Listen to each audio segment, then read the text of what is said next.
അസ്സലാമു അലൈക്കും. അപ്പോൾ നമ്മുടെ അക്വപോണിക്സ് റെഡിയായി. അത് ഏകദേശം 2750 ലിറ്ററോളം വെള്ളം കൊള്ളും. അതിൽ ഇത് 18 ഗ്രോ ബെഡ് വെച്ചിട്ടുണ്ട്.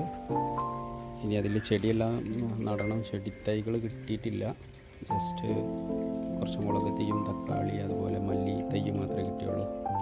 ഇനി ജസ്റ്റ് സ്റ്റാർട്ട് ചെയ്ത് മീൻകുട്ടികളൊക്കെ ഏകദേശം ഒരു 85 മീൻകുട്ടികളായിട്ടുള്ളത്. അത് പക്ഷേ ഇന്നലെ ഒരു 6 ചത്തു. എന്താ കാരണം എന്ന് വ്യക്തമല്ല. തീറ്റ കൂടിയതാണോ എന്താണെന്നറിയില്ല. എനിവേ ഇതാണ് നമ്മുടെ സിസ്റ്റം. പമ്പ് ഇവിടെയാണ് ഫിക്സ് ചെയ്തിട്ടുള്ളത്. ഇതിൽ കൂടെ ഇങ്ങനെ വെള്ളം നിന്ന് ഇതിൽ സർക്കിളായിട്ട് വെള്ളം പോവും. പമ്പയും അതിങ്ങനെ ഓരോ ഗ്രോബറ്റിലേക്കും വെള്ളം നിറഞ്ഞ് ഒരേപോലെ എല്ലായിടത്തും വരും. അതുപോലെ ഓവർഫ്ലോ എന്നല്ല, അത് ശരിക്കും സൈഫണ് നമുക്കൊരു എയറേഷൻ്റെ ഭാഗം കൂടിയായിട്ടാണ് കൊടുക്കുന്നത്.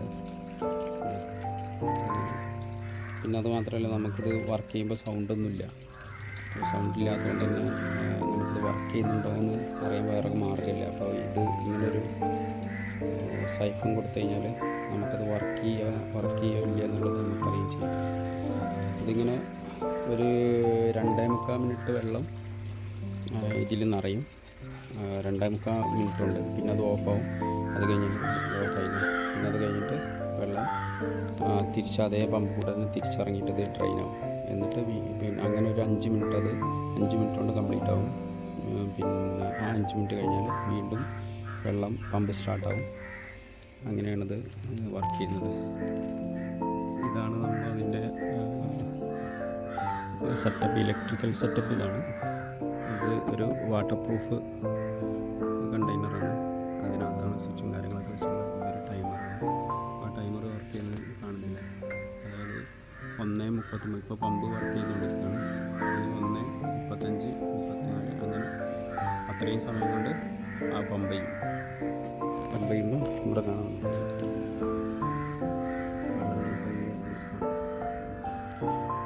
എന്നിട്ട് അങ്ങനെയാണ് സെറ്റപ്പ്.